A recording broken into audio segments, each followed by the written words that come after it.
Thanks for checking out the Ideal Impact Podcast, where we discuss 5 key skills and the impact they can have on your life, as well as some major issues in society. You ready to get after it?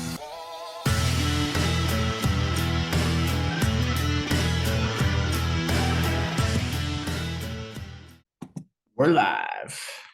Randy's got to tone it down this morning since it's 6:30 and everybody else is asleep in the house, right? That is an accurate statement. I kind of like these early morning recordings. I have way more energy in the morning than I do when we're recording at night.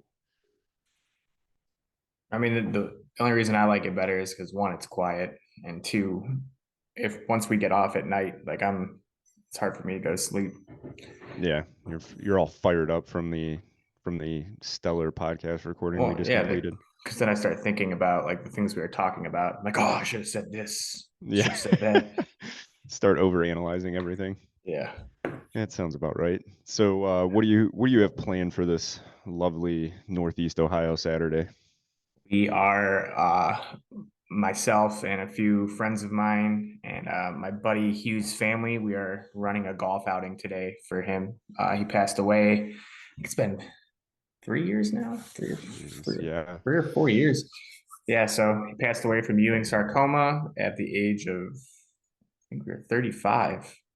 He had 2 young kids, so we do this golf outing every year, try to raise money for a good cause, and this year is actually the money's going to the clinic, Cleveland Clinic, because they have found a vaccine for Ewing sarcoma that they're going to be giving out to some cancer patients. So the money will help bring people in that don't live around here and let them come in and be able to afford to get that vaccine, which is crazy to me that we have like vaccines for cancer now. It's crazy.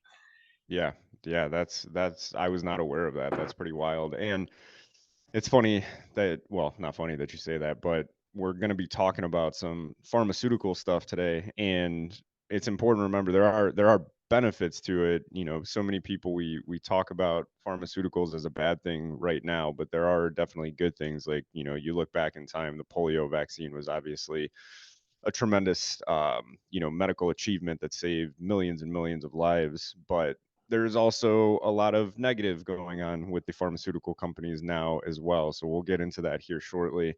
I have a 12-mile, I'm doing a 12-mile ruck march this morning with Billy, Randy and I's friend, and then our wives. So Sarah and Callie are going to be joining us today for that. So looking forward to it. And I don't remember why I think I wasn't sure if I was going to be back from Ohio or from Texas when you started planning the events for the golf outing, and now I feel like an asshole that I'm not going to be there. Well, we're sponsoring it, so that's well, we are sponsoring it, so that's true. We're sponsoring a hole, so yeah. Good point. I feel a little bit less guilty now, but next year I got to make sure that I plan a little bit better for that. So, well, now that you mention a 12-mile ruck, I mean we discussed this last night and made a change, and we added an 11-mile ruck option to our March for Heroes. So you're already going beyond that. Yeah. And we're going to try to knock this out in 3 hours today. I think it might take us a little bit longer than 3 hours, but that's my goal, to really push the pace today. And yeah, like you said, we've just do 20 miles. That's very intimidating for a lot of people that maybe haven't done something like this before. So we do have that 11-mile option now with a little bit lower price, and we will post the link for the registration to the March for Heroes event, again, Veterans Day. So November 11th, 2023, we'll post that in the podcast description. So if anybody is interested in attending, you can go ahead and click right in that, and that'll take you to Eventbrite so you can purchase your ticket. And a reminder, whether you do the 11-mile, whether you do the 22-mile, you're going to get an event t-shirt, you're going to get a March for Heroes wristband, you're going to get, what am I missing, Randy? I know there's something else. If you complete the event with the requirements, you'll get a patch, and there's one other thing. We're going to have full food, access water. to the aid station. With that, I mean, that's a big portion of it. You're going to want to hydrate, and you're going to want fuel while you're out there, and having access to that aid station is going to be key. Absolutely. And just the sense of community that comes with this stuff. When you do really challenging things with other people, even if you've never met that person before, and let's say you just randomly decide to hike with somebody to motivate each other, keep each other going, you're going to build a connection there. When you do challenging things together, it's a great way to build bonds. That's a lot of, we've experienced that in the military, right? Like there are people I still have connections with from basic training, and that was 13 years ago now, almost, that we still talk to because we went through those challenging times and bonded together. And to other veterans who were combat veterans and the bonds that they created through combat and those deployments. So come out, put yourself to the test, even if you don't finish. So let's say you sign up for the 22 miles and you only get 18 in. That's still a massive accomplishment and something to be proud of. And there's nothing embarrassing or to be ashamed of for not finishing the full 22 miles. So come out, put yourself to the test, and remember, it's for an amazing cause. We're partnering with the Northeast Ohio Foundation for Patriotism, and we're trying to raise $25,000, and be able to donate a large portion of that back to Northeast Ohio Foundation for Patriotism. So, Yeah. And for those of you out there that keep thinking to yourself that I can't do this or I don't think I can do this, like you got the wrong mindset going there. What if you can? Like, right. give yourself some credit. Don't put so many limits on yourself. Like a lot of people I've been talking to, I'm like, what's keeping you from doing it? Well, I don't think I can do 22 miles. I mean, you don't know until you try. Right. Have you? Yeah, that's a good. You should answer that. Have you ever tried to do 20? I think you did in some of them, but have you tried to do 22 miles? And that limiting mindset is, I mean, it's what held us back for a long time from starting our own business and getting into these, even starting a podcast was like, are we going to be good at this? Or are we going to fail? It's like, well, we can either try and maybe we do fail, but I'd rather try and fail than never know, and live with that regret. Right. I mean, that's the whole reason why I ran a marathon. It was like, this is something that I am not good at, and I don't think that it's going to be easy, and I'm not sure how successful I'm going to be. So I'm going to give it a shot. And it Yeah. sucked. It was hard, but I did it. Yeah, and now you can say you did it, and you never have to wonder if you could do it or if you're ever going to do it. Same reason that I'm doing a marathon next year. It's like I know that if I don't do it, at some point in my life later down the road, I'm gonna wish that I did. So come out, test I yourself. don't This want is to just do the it first of again. many. Right. Yeah. I don't think I'm gonna do it again either. I think I'm gonna when I do the after the marathon, I think I'm gonna stick to running like 5Ks. My training will be 5Ks like 3 times a week. And it's so funny because I used to think that a 5K was challenging because I never ran. And now I look at a 5K, that's like a warm up for Right. the runs that I'm doing. So by pushing yourself and finding those limits, you're going to be able to accomplish a lot more and achieve some pretty awesome results in your life. So again, come out, test yourself, push yourself, test those limits, build some bonds, become part of a community, and again, raise some money for a really good cause. Right. And the physical benefits of rucking are easier on your body than running. Yes, yes, I can attest to that for sure. That's why I got Um, into rucking.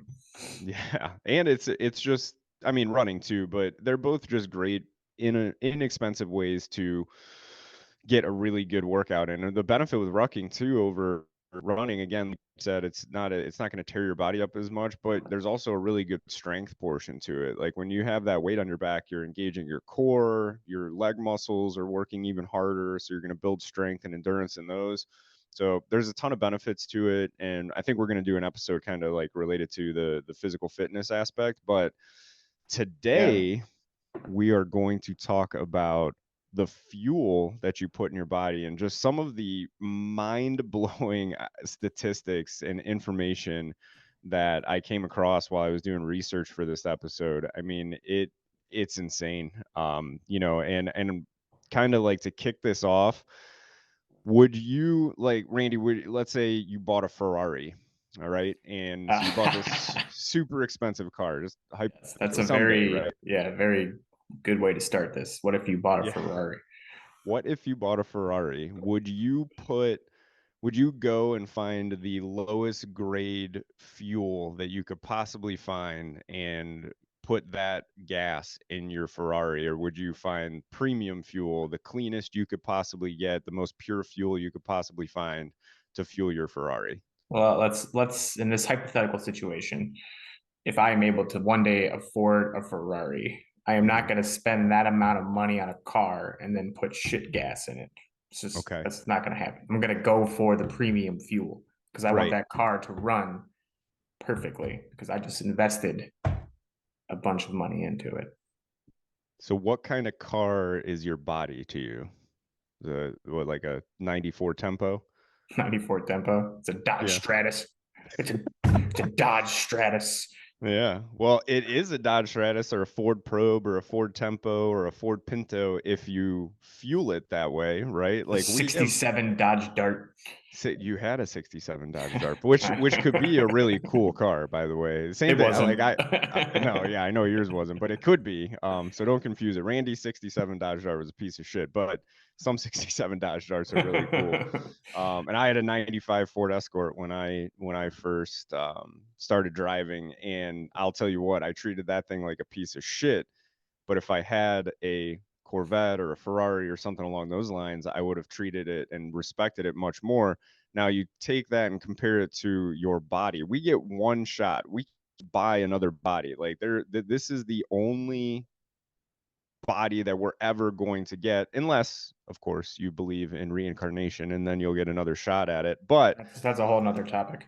yeah, it's a whole nother topic, and we don't know.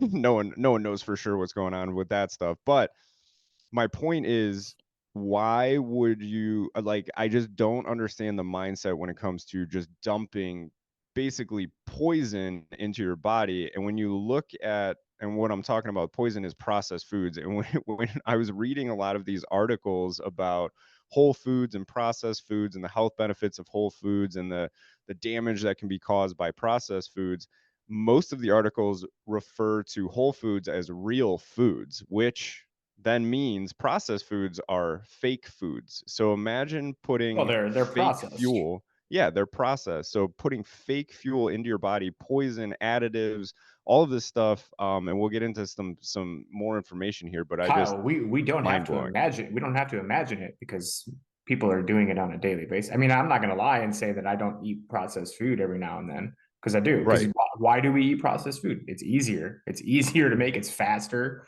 Like we're always on the go. Like we're going to work. We have kids activities. We have socialization with friends. We have all this stuff going on that you have to jam pack into like a 16-hour day because you have to go to sleep at some point.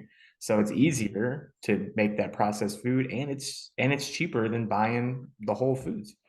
Yeah, yeah, it's cheaper, it's easier. Processed foods, a lot of what goes into processed foods are additives to preserve them to make them last longer. And I mean, I will say, so I try to buy organic fruits and vegetables, and they don't last as long. Like if you don't eat them pretty much within the first couple of days that you have them, they're going to go bad. So I understand it. I get it. And I used to do it, and I still do it from time to time. Like you said, like once a week, Sundays, I usually eat whatever I want. And guess what? Monday morning, I wake up, I feel like Like absolute garbage. dog shit. Yeah. And I look back to like college when I played football.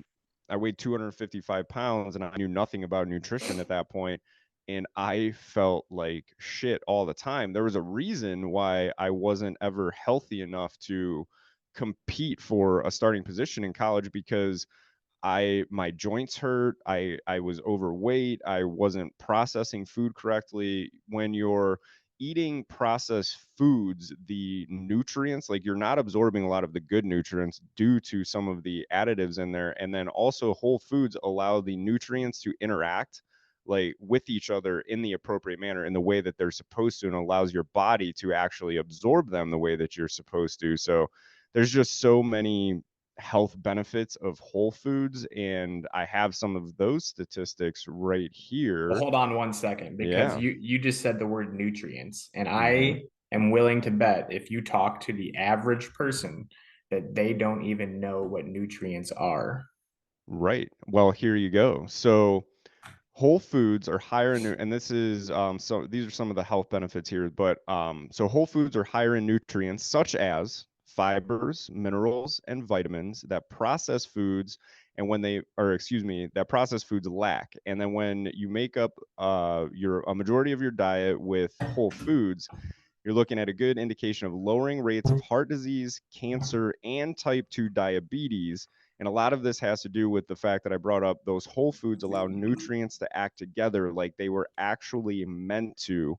This also leads to decreased inflammation. And like I mentioned, here's one, right? So if I'm eating all these processed foods and my joints hurt, well, I'm a lot less likely to do any sort of physical fitness, walk, exercise, lift weights because I'm in a lot of physical pain. So if you're feeling that, you're feeling my body just hurts too bad to work out. Well, start paying attention more to what you're putting into your body, and then you may have the energy and a reduced level of pain to be able to start moving. And then the more you move, the less pain you're going to be in. So it starts this positive cycle of, good health. How much education would you say you received in school from elementary through college on nutrition and exercise? The Oh man. So the only thing that I actually remember, and I'm sure there was more to this, or there was more than this, but the only thing that I remember from school when it comes to nutrition, food pyramid. That was it, which is it is out of date. Like they don't even do the food No, it's pyramid my anymore. plate now. Yeah, which is much better, comparatively speaking. And then when it came Oh, to actual, why did they get rid of the pyramid? because it was, well, it didn't really teach portion control, which is a big thing on the my plate. It gives you an actual visual of what your portion sizes should be, and then it was also skewed, right? Like it Just had, people just didn't understand it. Like right, we have to dumb it down and make it simpler. And using the plate, like you said, it's a nice visual that makes it easier for people to be like, oh, okay, this makes sense. This is the right. type of balanced diet I should eat. When you're looking at that pyramid, you're like, what the hell? Why am I Yeah, looking I'm at just gonna. What when I looked at the pyramid, I would always think, I was like, oh man, I should just eat a crap load of carbs. Like, right? that's, I mean, and again, like, there's nothing wrong with carbohydrates, but it was hard to process, even, for anybody. Like, I'm not trying to dog on people for not being understand it. It was confusing. It was like, what does this exactly mean? Well, there's nothing Um, wrong with the right kind of carbohydrates. Like exactly. there's bad carbohydrate. Like the thing that, and I don't want to get into a huge discussion on education, but the thing that bothers me because I teach health and PE, like elementary school, we don't even do health. Like I don't have time to do health because I only see the kids once a week for like 50 minutes. So we're just trying to get in that physical activity. So they're not getting any health at all. You go to middle school, you get, I believe, 1 year. You do some for a semester. You do health in sixth grade, then you do it again in eighth grade and 10th grade, and that's it. So why, when you said earlier in the podcast, you get one shot with this, you get one body. Why is there not like an emphasis placed on this in education? How many times have you gone to the doctor and the doctor said, "Well, Kyle, if you did more math, you would probably live a little bit longer." I'm not saying that Never. math's not important, but to me, like if you want to live a long, healthy life, you should be learning about nutrition. You should be learning about physical activity. Those are the things that are going to keep you on this earth longer. And that's like the least amount of emphasis we have in school is on those Yeah. things, which is Yeah, and crazy to me. right, and to answer your question too, I mean, like, when I go back and I think about PE, it was movement. We didn't really, at least as far as I remember, I didn't absorb anything as far as the reason why exercise is important, any science behind it. It was, let's play dodgeball, or let's go play baseball, kickball, whatever it was. And I think part of that was just my mindset back, when you're young, you're really not paying attention to the important things. You're mostly focused on having fun. So it's a matter of teaching it, and teaching it in an effective way where kids are actually retaining it in order to implement it in their lives. And I think another big thing too, now going back to like childhood with this, is you're I don't recall my parents being super pushy about this, but I know in a lot of families it's clean your plate. Like, you're not going to get up from the dinner table until your plate's cleaned. It's like, well, that's not really a healthy mindset to, indoctrinate into people either, because now as an adult you feel guilty for walking away from food on your plate, and you're just going to overeat instead of eating until you're comfortably full and you're satisfied. And then, hey, if you have some food left on your plate, save it for later, save it for the next day. Don't feel that you have to stuff yourself just to clear your plate. So I know when Callie and I have talked, when we have kids, we're going to be, yes, they need to make sure we need to make sure that they're eating enough, but also not forcing them to overeat and building that mindset where they have to eat everything in front of them. Well, I'm going to challenge you on this because I do disagree slightly on this. Because with my kids, I know I'm not giving them a bunch of food and saying you have to eat all of this. Like it's the right size portion. And I know for a fact, especially with my youngest, that she will be like, I am so full, I cannot eat this. And then 30 minutes later, she wants junk food. So Mm. I make her finish her plate. And it's not because I'm like, oh, you need to finish this and stuff yourself. No, it's because I know she 30 minutes later is going to want some sort of junk to eat because that's what kids want. Kids want the crap food. Yeah, and so that's a fair point. So if you're feeding them the right food and they have yes, I totally agree with you. I meant more so like I look back to when I was a kid, and it wasn't like I'm not like blaming my parents or anything like that, but if we're eating, I'm just saying hypothetically, if you're putting out like a processed dinner and it's spaghetti with, jarred sauce full of additives and processed pasta and all that shit. Yeah, like I mean that's a little, and I put way too much of a serving in front of that kid, then I don't think it's a good idea. Like should they, can they eat that stuff? Yes, absolutely. Like when I was a kid I eat all sorts of junk, but I also look back when I was a kid and I was a little chubby at certain points in my life because I was eating ramen noodles and pizza and Pop Tarts and toaster strudels and all of that shit. Well, of course, when we're kids, if we've been exposed to those things, they taste really good. So of course we're going to want them. But that's up to, like you said, you're putting healthy food for the most part in front of your kids. And again, there's a time and place for some of that junk food. Like it should be looked at more of, at least in my opinion, I reward myself each week on Sundays with sweets and treats and a couple beers, stuff like that. But again, it's 80-20 rule. 80 to 90% of the time, I'm eating super healthy. I'm eating whole foods. I'm eating foods that are easy to digest and easy to process for my body and easier to turn into fuel. And, I was talking about at my heaviest, I was at 255. I'm down to 199 right now, which is the lightest I've weighed since 2005. And I've had a huge switch in my diet over the last year of really focusing on reducing processed foods, processed bread, everything like that, and switching over to whole foods. And it is challenging. Like I'm not going to sit here and say it's easy, but it's completely possible. And again, we go back to the whole just stick to the outside of the grocery store for the most part. Like, yes, there are some things that you'll get in the middle, but if you're sticking to meats, produce, rice, whole grains, potatoes, vegetables, fruit for, again, a majority of your diet, chances are you're going to feel a lot better and you're going to look a whole lot better as well. Well, imagine like if you never had those processed foods in your life before, like you think you're not going to want them. So Well, yeah, if you introduce your kids to these whole foods at a young age, like the real foods that they call them, then they're not even going to want these processed foods because the shit they put into it is to make you addicted to it so that you keep right. coming back to it. And it's shit. That's what it is. It's not healthy. It's not good for you.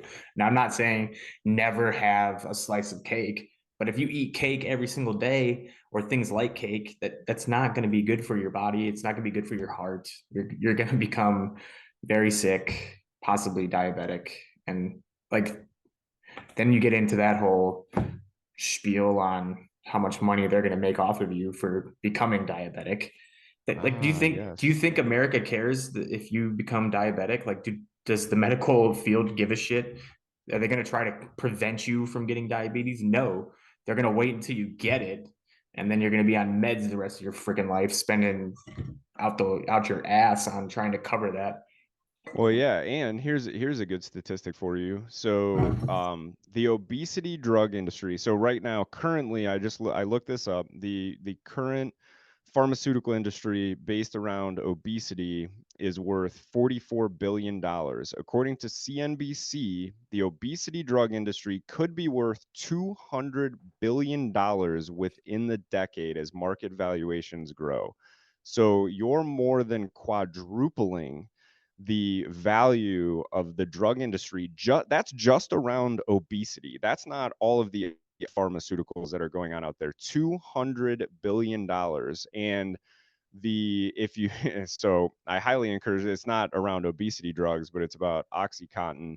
The miniseries Painkiller on Netflix, like definitely check that out. And it's very um frustrating, well, to say the least, angering. It'll piss you off and make you hate the pharmaceutical industry even more, as their role in the opioid epidemic is very clearly outlined in that. So it's Well, huge. it's not just the pharmaceutical companies benefiting here; it's also the insurance companies.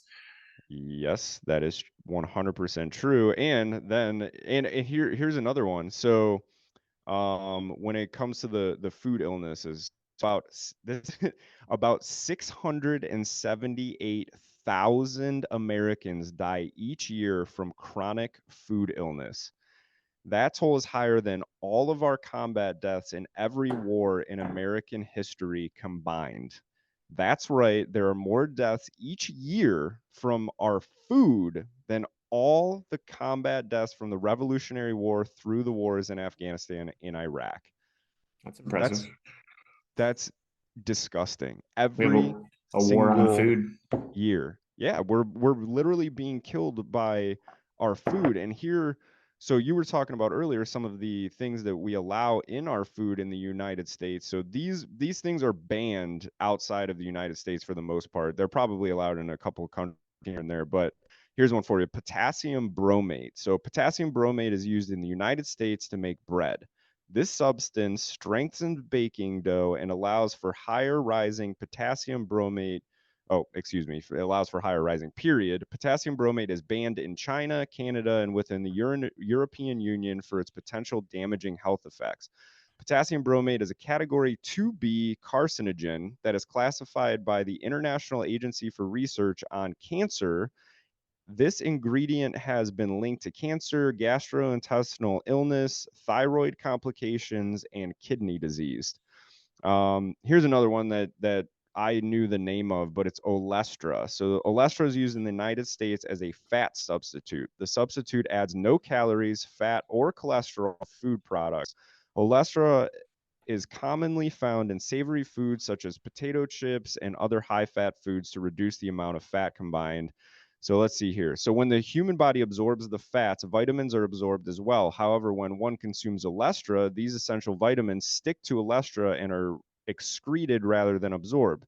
Studies find that Olestra can cause digestive problems and is also not healthy for the heart. Olestra is known to cause gastrointestinal disease in children, diarrhea in adults, and an increased appetite. So they're literally putting things in these foods that make you want to eat even More, more. and then you're going to It's be pooping through a fucking insane. keyhole.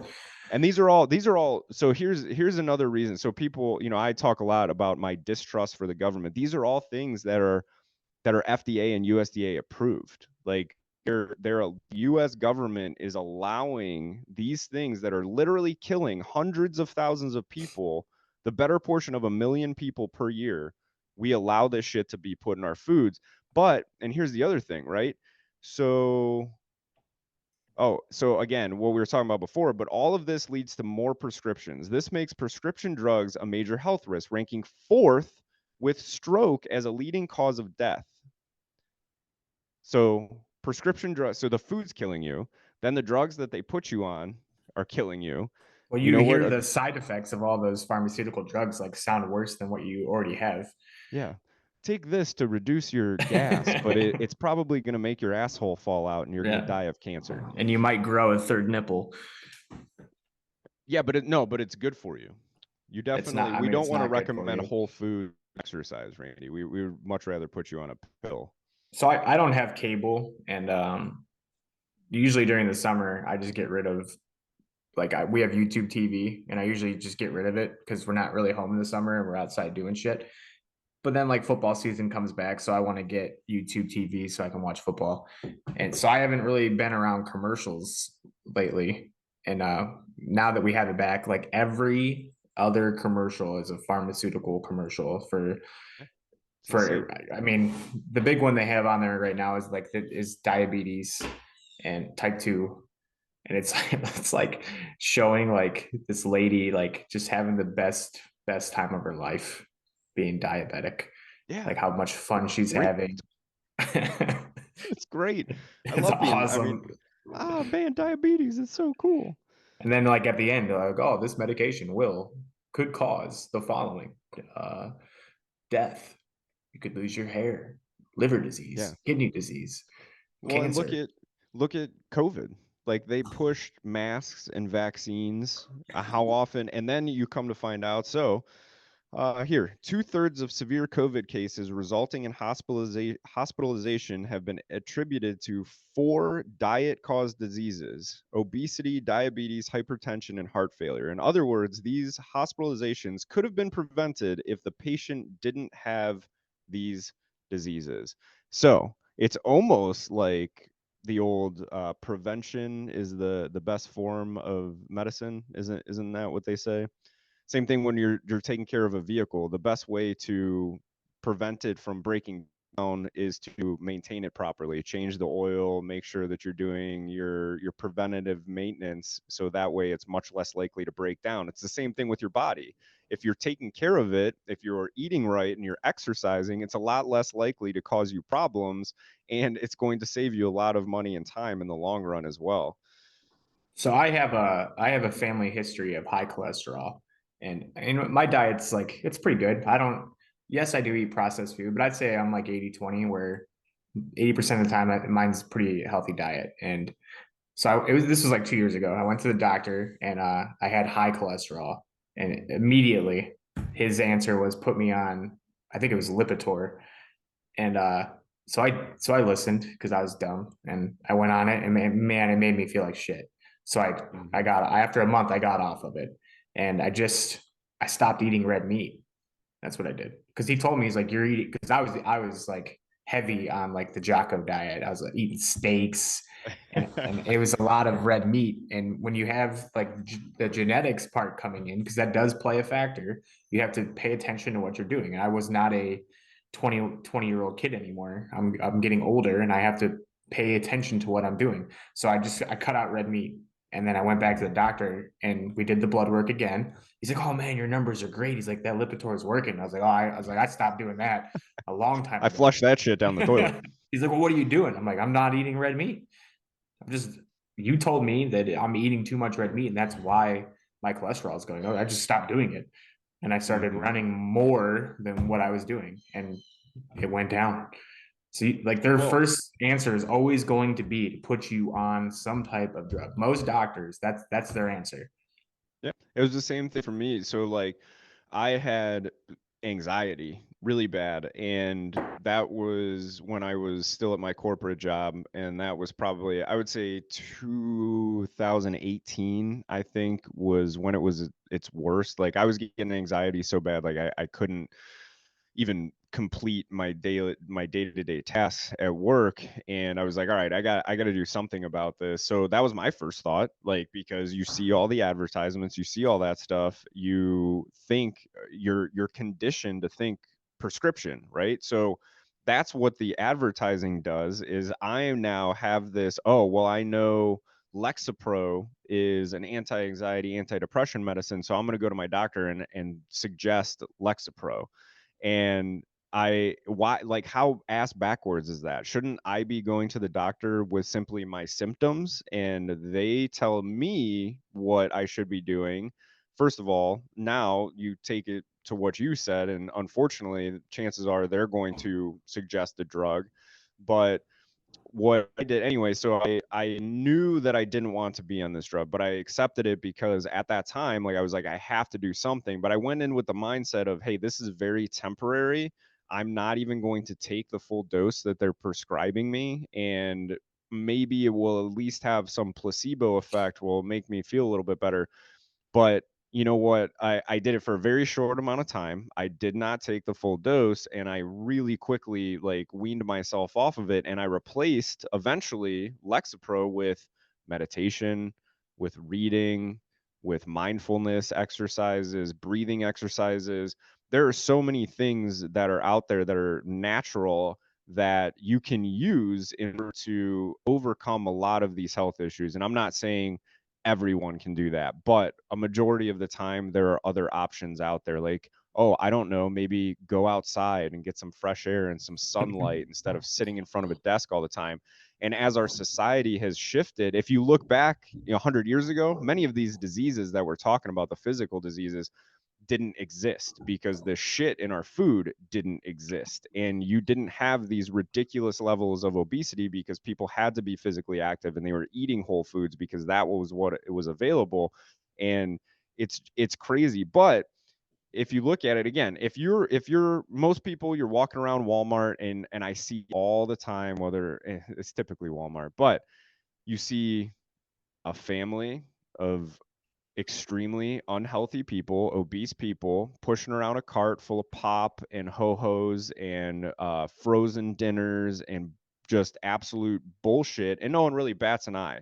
And again, that's killing 678,000 Americans per year.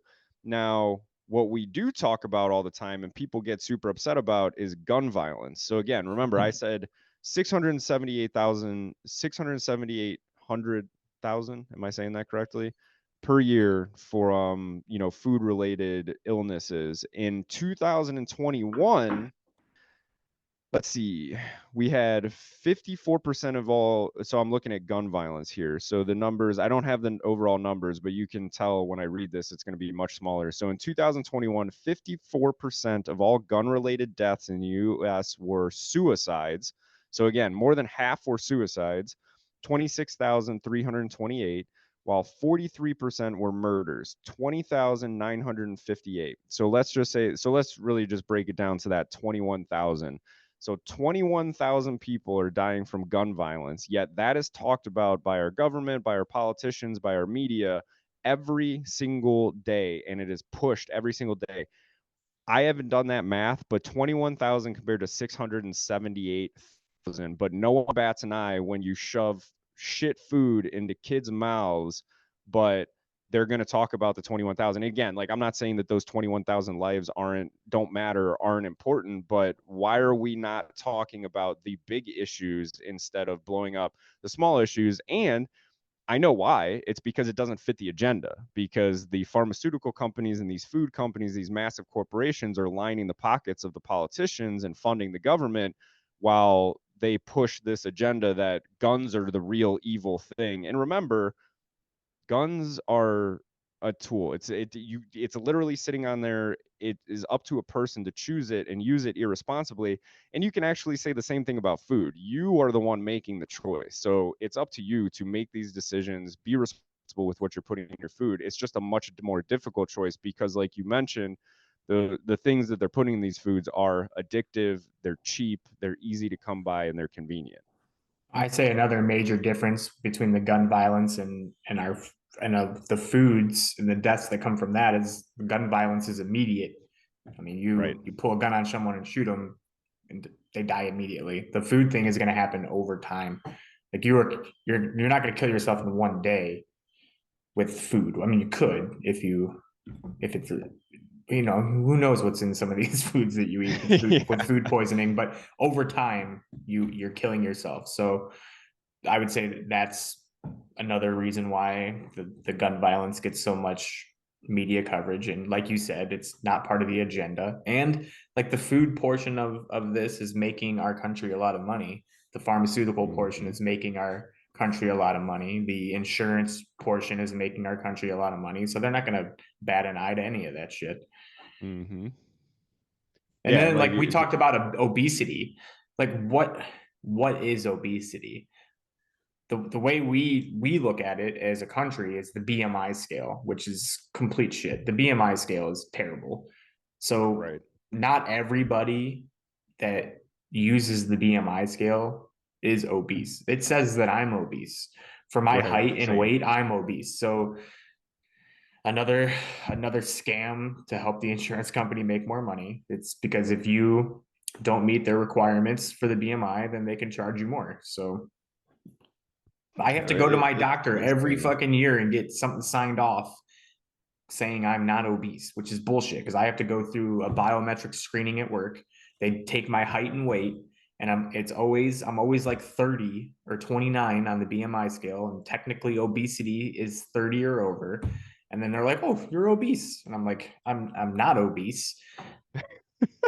Like we should be looking at body fat percentage, not this stupid height weight thing because it doesn't take muscle into account. So if you're a muscular person, which muscle weighs more than fat, and you're not tall, even if you are tall and you just have a big frame, like you're going to be obese on their scale. You could be Hmm. healthy as shit and still be obese, which is Yeah, crazy to me. I can't remember. I used to, so in the military, if you failed the height weight like you were talking about, then you had to get taped and Yeah, I in got order taped to. every single time we did it. Yeah. I think when I think I got a 290, so my highest PT score, so the highest you could get was a 300. I think when I got a 295, I'm pretty sure I had to get taped that after that PT test because I was overweight according to that, even though I just smoked the PT test. It's all ass backwards. And this is, again, yes, it's a societal level issue, and it needs to be addressed at that level as well. But in the meantime, it's up to you as an individual to have respect for your body. Like, I just can't imagine. Well, I can, because again, I lived that life in college. I had zero respect for my body. I was just poison every day, like, processed foods, alcohol. It was junk going in, and therefore junk going, or be coming out from a performance standpoint. But then I woke up and I said, man, if I'm going to start respecting myself, if I'm going to change my life, I got to start with your body. It's really, when it comes down to it, it's the easiest change that you can make. It's not, and I'm not saying that it is easy, but comparatively speaking, when you're talking about changing your physical health compared to your mental health, for me and my experience, it's tremendously easier because it's not really that complex. 80% whole foods and healthy foods, don't overeat, portion control, and daily movement. Like, when you really think about it, it's pretty simple. It's not convenient. It can be challenging. It can be time consuming, but again, it is really simple. And I think that's another thing that I like. I like simple. Like, I don't, I really, the more that I think about things, complexity, I don't like it. Complexity in life and whatever work. I really like simple and straightforward. And that's why I like the health aspect of what we do and what we talk about a lot. Kind of like ruck marching. It's pretty simple and straightforward. You put a weighted backpack on and you get after it. I mean, you're right. It's not simple. I mean, it is simple, but it's going to require work. If you want to eat healthier, I mean, you're going to have to pay attention to what you're buying. And most people don't know what's in the food that they're eating. They don't look at the ingredient list. They have no idea Exactly. what they're putting into their body, which is crazy because we just talked about you wouldn't put shit fuel into a nice car. I'm not going to take my truck and go throw diesel in it. It's not going to work. Right. So if you're That's doing true. that to your body, it's not going to work the way it's supposed to be working. Yeah. But there are places out there that are trying to help with this. Like we can plug Clean Eats. Like this is Yeah. a food place where you can do meal planning and they make healthy foods for you, and you just pay the money, which you're going to pay anyway when you go to the grocery store. So it's comparable and it's healthier. It's a better option for you. Yeah, and so I just went into Clean Eats last week and had lunch there, and I had a buffalo chicken wrap and sweet potato fries. And they, first of all, it was delicious, and two, I knew exactly how many calories I was getting because they list everything. And Right. so for a buffalo chicken wrap and sweet potato fries, I think it ended up being like 700 calories. 700 calories of good nutritious food, and the way that your body processes it and the way that you retain the nutrients, all of that stuff like we talked about, that's much different than me eating 700 calories of McDonald's or sweets or pop or anything like that. So it's just so incredibly important. And I think this is, I look at it that I build the foundation to whole life health with the physical first, and the more physically fit, the better I feel physically, the easier it is for me to improve my level of mental health too, because it's really hard to dig yourself out of a mental hole when you feel like shit physically all the time. Like that it's a lot easier when my body feels good, when I can get out, when I can move, when I can do those things, and then experience the mental benefits of exercise and movement and fresh air and all of those things. Like if I'm eating dog shit all the time, I'm not going out right after we record this and rucking 12 miles at the park. Like that's No, not I happening. mean, it's not going to go well if you try to do that. No, not at And all. we haven't even gotten into like the portion of the conversation where you start talking about body image and how that's changed Mm, over probably the last 15 years. hashtag Lizzo. Like, I'm not saying that you should beat yourself up and put yourself down, but we've gotten to the point now where it's like, oh, I'm 300 pounds and I love it. Well, no, you don't. I'm not saying hate Don't lie, yourself. you feel like shit though. But yeah, Like, no, don't hate yourself, but have some respect for yourself and make some healthy changes. And that's another thing. So we talked or I talked about earlier, not on the show, but I think so many people too, when they're in that position, when they are super heavy, they are very intimidated to get started when it comes to a workout. First of all, they think they have to do something crazy like, well, I got to get in the gym. No, just go start by walking. And then when they do get into the gym, they feel intimidated because they look around and, at the gym, for the most part, it's a bunch of healthy people, and they get intimidated by that. But one, remember, most of those people were in the same position you were, maybe even right. worse positions that you were. And secondly, they want to see you there. They want to see you making those positive changes, even though they might not come up to you and tell you that. They're rooting you on for the most part. They're not judging you negatively. Anybody that I see at the gym, I'm like, that's awesome. I love seeing it. Like, I'm not judging you by any means. I think it's awesome that you're trying to make a positive change. Yeah, and you can't compare yourself to others when you're going through that journey either. Like we compare it, like, and I did it when I was younger. It's like you see the models on TV and the professional athletes, and you see those guys in like the gym magazines. Those people are the 1%. Like Right. most people don't look like that. So if you are heavy and you're trying to get in better shape, it's not going to be to get down to 98 pounds and be like the 1%. You're just trying to live a healthier lifestyle instead of being overweight where it's harder to move. You can't play with your kids the way you want to play with your kids, and you're just making life more difficult. Yeah. Yes, you are. And so making life more difficult, the way you mentioned it before a little bit, but when you're doing this to yourself, when you're putting this junk food and you're not taking care of yourself, you're not moving, you're committing suicide slowly. Like slowly, very painfully, very expensively, you're killing yourself. It's not going to happen tomorrow, like you said, but at some point in time, the shit's going to catch up with you. And even if that doesn't kill you directly, some underlying issue, like look at the COVID statistic we were talking about before. Like, yeah, maybe the obesity technically didn't kill you, but because of the obesity and your inability to fight off a virus, now you just died prematurely because you didn't take care of yourself. And it was like, when all that shit was going on, the bullshit with the masks and the lockdowns, and we would go to jujitsu and I would literally sweat. I would get sweat in my mouth from other people, and I was not worried about it at all because I was actually paying attention to what was going on, and you could see it. Like these people dying in hospital beds were horribly unhealthy or elderly, which that obviously sucks, but weakened immune system, all of that stuff. It wasn't guys and men and women like that are physically fit. They weren't the ones dying in hospitals or being hospitalized for the most part, when it came to COVID. And there were exceptions to that, obviously, but I mean, we're people generalizing.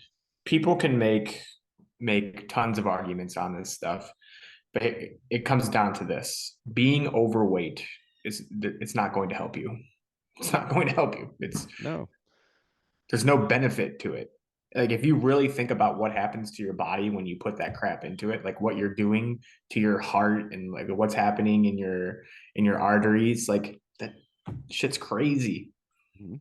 You're Yeah. doing it to you're doing it to yourself. Right. And it comes down to, like you've mentioned it before, is chosen suffering. That's you can either put that shit in your body and you can suffer through that, or you can go suffer through 30 minutes of exercise every day. And I don't even want to say like suffering. Whole foods, like, and eating healthy to me isn't suffering at all. Like I feel much better. The food is delicious. Like Callie cooks healthy for dinner. I make breakfast and lunch, and I usually eat the same things every day, but Callie makes dinner and she finds extremely healthy recipes on Pinterest and stuff, and they're freaking delicious. Like I always look forward to that stuff. Honestly, like there are plenty of times when she cooks, I would eat that as a cheat meal any other day, just double the amount of food, but it's so good. I'm like, "Oh my god, like I can't believe this is healthy." And it's a matter of just simple choices like, okay, instead of sour cream, use like plain Greek yogurt because it's higher in protein and it's less processed and everything. So it's, again, it's really not that complicated, and it all starts with just having some respect for yourself and not putting that trash in your body. And don't like you don't have to make a complete overhaul of your diet all at once. Pick one meal a day and start there. Like most people, I would say like their biggest struggle is lunch because you're at work and you're like, oh, I'm just gonna run out to McDonald's and get a quick lunch, or they pack some crappy thing and try to eat that real quick while they're working. So like make that your main focus. And then once you got that down, you can go on to the next meal and then on to the next meal. Yeah, and it's a habit, just like you said. That's the same thing that we talk about when we're talking about creating any positive habit or replacing a negative habit. So when it comes to that diet, small little incremental changes add up over time. So an example of that was when I was in college and I was to gain weight, I've always had a sweet tooth at night, but I would eat a huge peanut butter and jelly sandwich before bed. And eventually, after being more mindful, I recognize like, hey, that's not very good for you. So let's change it to Greek yogurt. So I would eat a huge thing of Greek yogurt with peanut butter, processed peanut butter, just regular peanut butter Jif off the shelf, granola, honey, some chocolate chips, some fruits, and all this stuff. And I'm like, oh, this is healthier, and it was healthier, yes, in a way. But then I'm like, okay, well, let's switch out the crap peanut butter with whole peanut butter. All right, that's a good choice. All right, now let's take the honey off. And eventually, over time, I've gotten to the point where I just eat a banana with some one serving of whole natural peanut butter, where it's nothing but peanuts. So I'm eating a banana. So I went from eating peanut butter and jelly with like processed white bread, jelly, which is full of additives and sugars, and processed peanut butter, to a banana and peanuts, basically, is what it comes down to. It's just peanuts blended up. Yeah. And now I'm down to 199 pounds and I feel 100 times better than I did before. And Yeah. that I was mean, like, I don't know, 10 years of change. and you can any meal option you have, you can take and make a healthier option just by switching from white bread to whole wheat bread. That you've made an improvement. Just by Hmm. switching from the processed peanut butter to the all natural peanut butter, you've made an improvement. These aren't like life staggering things that you're doing. You're just making a simple change with what you're putting into your body. Yeah, I'm just trying to eat more like our ancestors is really what it comes down to. Meat, whole grains, fruit and vegetables. It's not complicated. And also too, I will say that I probably don't eat enough vegetables, so I also take a multivitamin. I take dietary fiber supplements and also CoQ10. So that's it. I don't supplement my protein. I don't take pre-workout. I don't take creatine. I take nothing. The only supplements that I take, again, are the multivitamin, CoQ10, which is like a brain function thing, and then and fiber. That's it. You got to watch that stuff too. Like I used to take a whole bunch of shit and not realizing like what was in it. And then I'm Yeah. like looking at like these higher end proteins, and then there's like the shit ton of sugar in it. And I'm like, oh man, I Hmm. so I stopped doing all that. Like people are always asking like, oh, which protein should I take? Should it be like the $70 whatever? And I'm like, I The get one with the least ingredients. right. Mine's like is a vegan protein that I take, and it's like $20 for a big tub of it, and I do one scoop. That's it, one scoop a Yeah. day, and I probably don't need it because I eat enough protein anyway. But you just poop it out anyway. For the most part, yeah. My favorite protein back in the day was BSN Synth because it tasted incredible.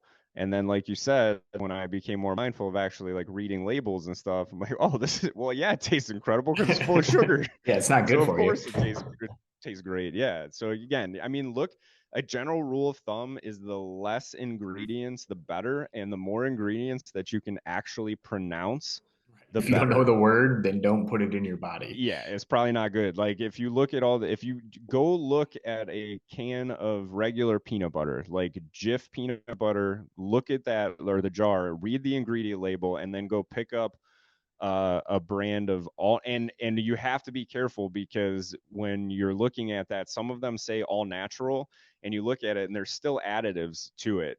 I look for a jar of peanut butter that literally the ingredients say peanuts. Right. That's the ingredient label on my peanut. And it's not even expensive. I found that it's all natural. It's peanuts only. I found it at Walmart for like 350. It was no more expensive than any other jar of peanut butter that was there, No, we have some except in, for and maybe the Great Value brand. it tastes good. I I enjoy love it. it. I'll eat just regular peanuts all the time, like just plain dry roasted peanuts. I love that.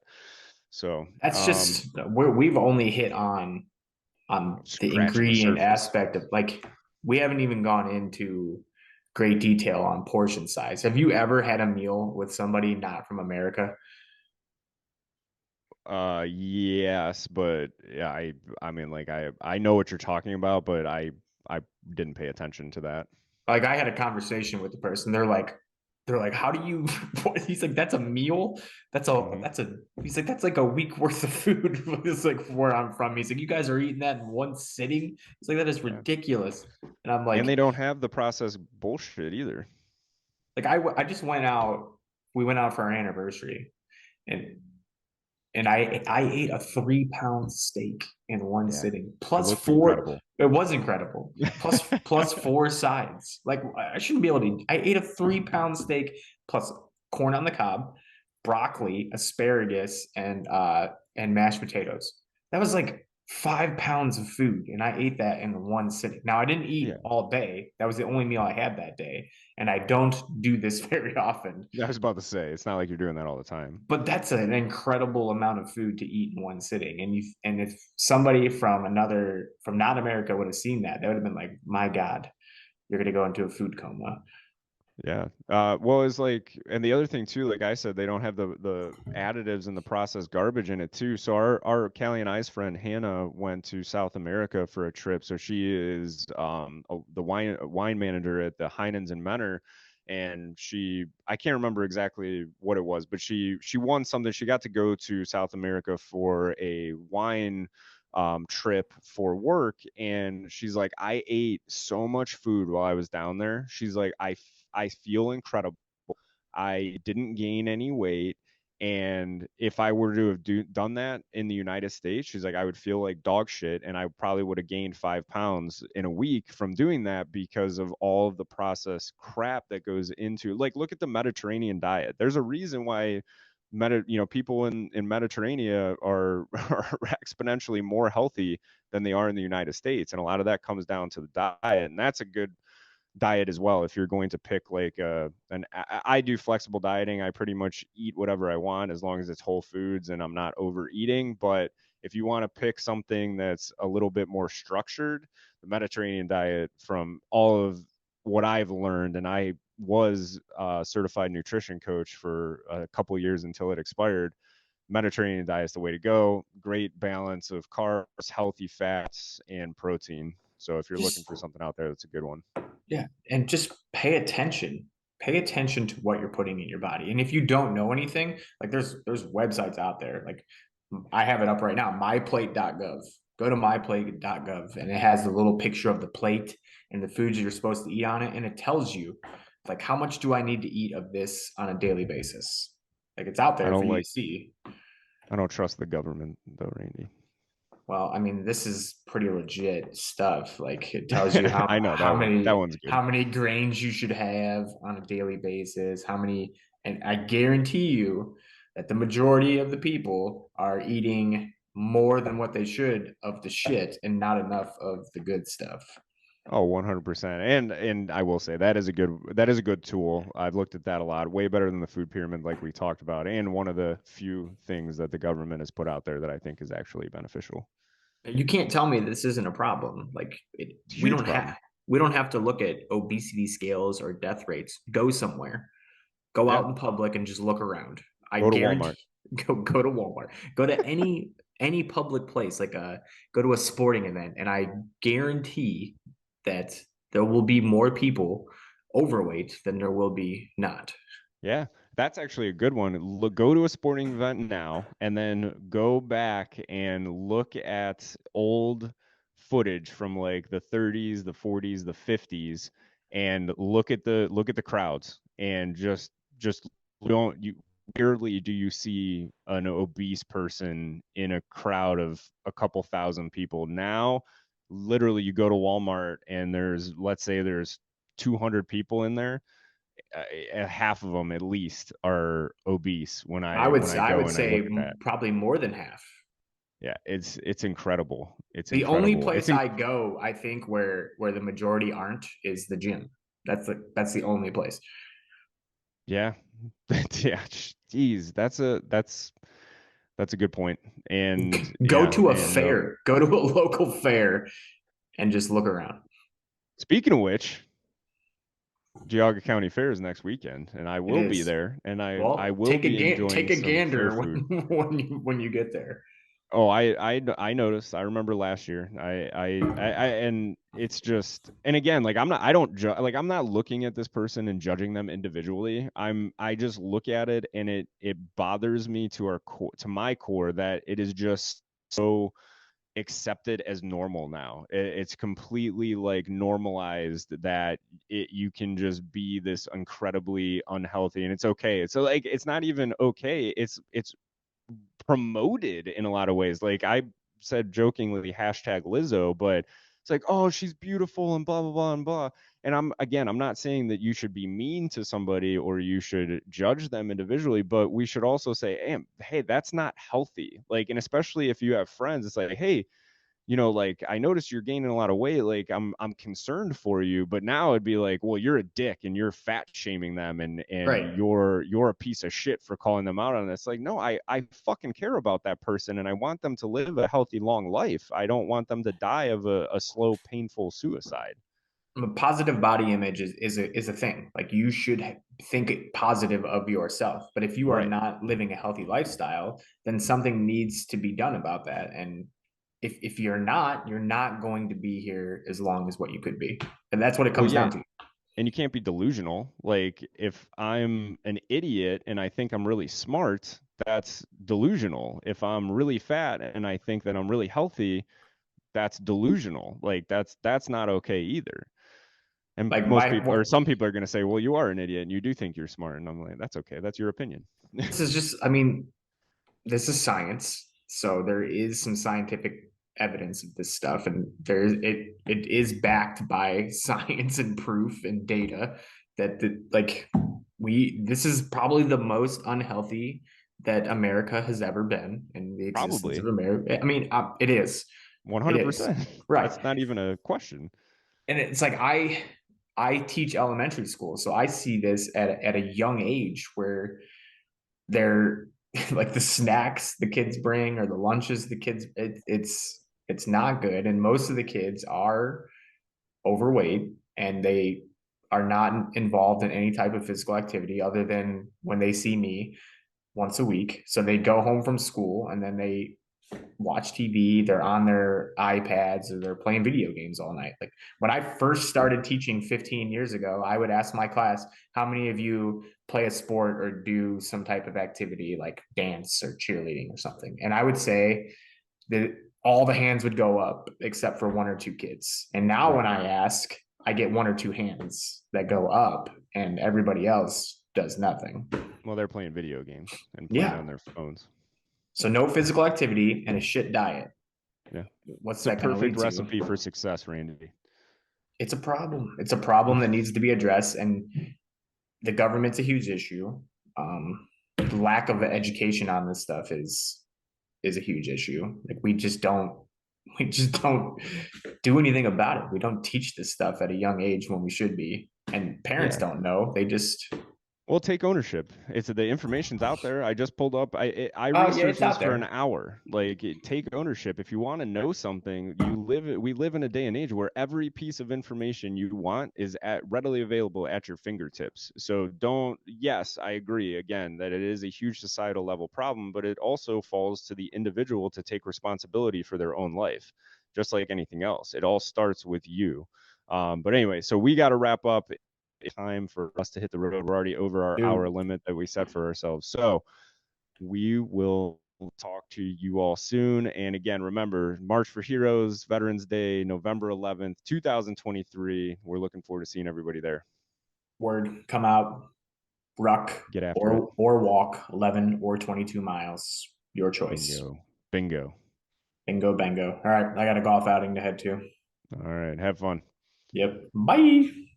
Hey, everybody, if you liked what you heard today, please check us out on Instagram, Facebook, LinkedIn, and Twitter. And don't forget to head to Eventbrite and grab one of the 10 tickets available for our monthly Ideal Connect call. Then, when you're ready to take the next step, message us on any of our social media pages to book a free coaching consultation call to see how we can help you start living your own ideal life. Thanks again for all of your love and support. And always remember, you have everything you need to achieve success. It's just a matter of believing.